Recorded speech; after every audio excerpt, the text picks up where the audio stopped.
السلام علیکم۔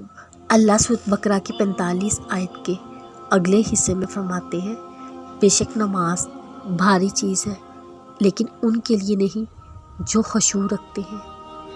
یہ لفظ اس آیت میں قابل غور ہے۔ کیا معنی ہے اس لفظ کے؟ ہم میں سے جتنے بھی لوگوں کو نماز مشکل لگتی ہے وہ اسی لیے لگتی ہے کیونکہ ہماری نمازوں میں خشوع نہیں ہوتا۔ خشوع کسی کے سامنے خوف اور عاجزی سے فریز ہو جانے کو کہتے ہیں، یعنی پست ہو جانا۔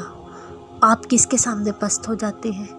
اس کے سامنے جس کے سامنے کھڑے ہو کر انسان کو یہ احساس ہو وہ جس کے سامنے کھڑا ہے وہ کتنا برتر اعلیٰ ہے، وہ انسان خود کتنا حقیر اور چھوٹا ہے، یعنی اللہ کے سامنے تن اور من کو جھکا کر مٹی مٹی ہو جانا۔ اب سوچیں، عام میں سے کتنے لوگ نماز پڑھتے ہوئے خاک ہو جاتے ہیں۔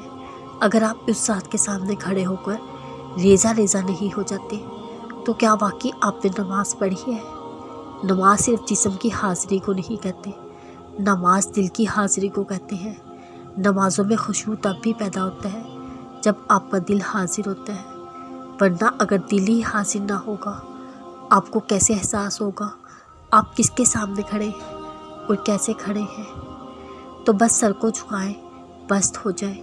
جب آپ دل کو حاضر رکھ کر نماز پڑھیں گے آپ کے دل کو شفا مل جائے گی۔ جب آپ یہ سمجھ کر نماز پڑھیں گے یہ آپ نے اپنی مدد کے لیے پڑھی تو پھر نماز بھاری نہیں رہے گی، پھر نماز میں آپ کو مزہ آنے لگے گا، آپ کی دعائیں چٹکیوں میں قبول ہونے لگیں گی۔ نماز صرف عبادت نہیں ہے، نماز آپ کی ٹریننگ ہے۔ روز محشر آپ نے اسی طرح اللہ کے روبرو کھڑے ہونا ہے جیسے آپ نماز میں کھڑے ہوتے ہیں، پھر تب انہی کو بخشش ملنی ہے جو دنیا میں اس کی ٹریننگ مکمل کر کے آئیں گے۔ نماز آپ کو صرف دنیا کے لیے تیار نہیں کرتی، نماز آپ کو آخرت کے لیے بھی تیار کرتی ہے۔ اگر ہم نے نماز پڑھی ہی نہ، آخرت کے لیے ہم نے کیا تیار کیا؟ اگر دعاؤں کے لیے سجدہ نہ کیا تو کیا تڑپ رکھی ہم نے؟ تو کیا اللہ سے مانگا؟ آپ جانتے ہیں کن کی دعائیں جلدی قبول ہوتی ہیں؟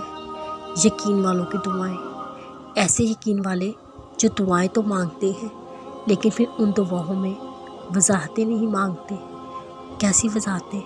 قبولیت کی، ورنہ تو لوگوں سے اس بات کی وضاحت مانگتے ہیں کیا ہماری دعائیں قبول ہو جائیں گی، اور نہ ہی وہ اللہ سے اس بات کی وضاحت کرتے ہیں فلاں شخص نے وہ جیسی دعا مانگی اس کی قبول ہوگی، میری کیوں نہیں ہوئی؟